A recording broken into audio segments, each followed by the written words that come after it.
So this is a parable I think is super important, just for people, who think that it's too late to start, becoming a follower of Christ.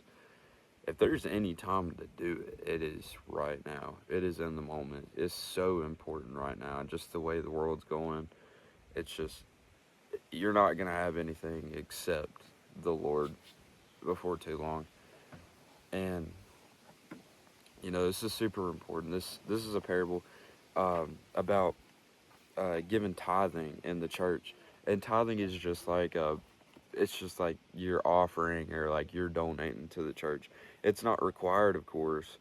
It's just it's something to help out with your church or your organization or group. Well, it says the rich man gave a huge pile of money. Like they gave him a lot of uh, things that were valuable in that time that were, he had an abundant of. He did give a lot, but he also kept a lot. He had a lot. But the woman had 2 pence, and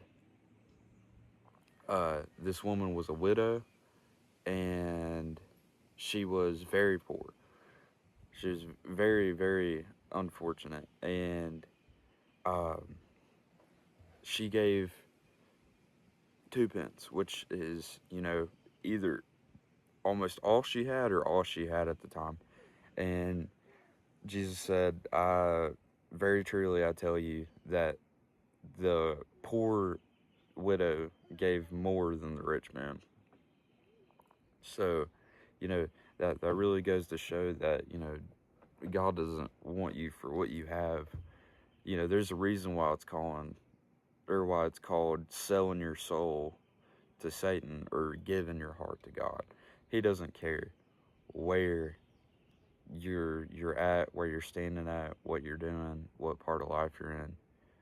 He wants you to turn and believe in him.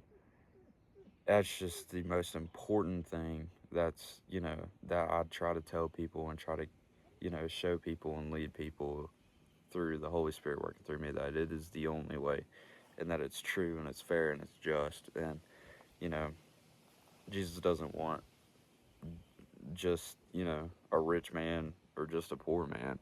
It said the Bible does say it is a lot harder to be righteous and, walk with God when you're rich, because I mean, what do you need when you're rich? You don't need anything. You don't, you know, in a worldly view, you don't rely on God. But if all that money were to be taken, you got to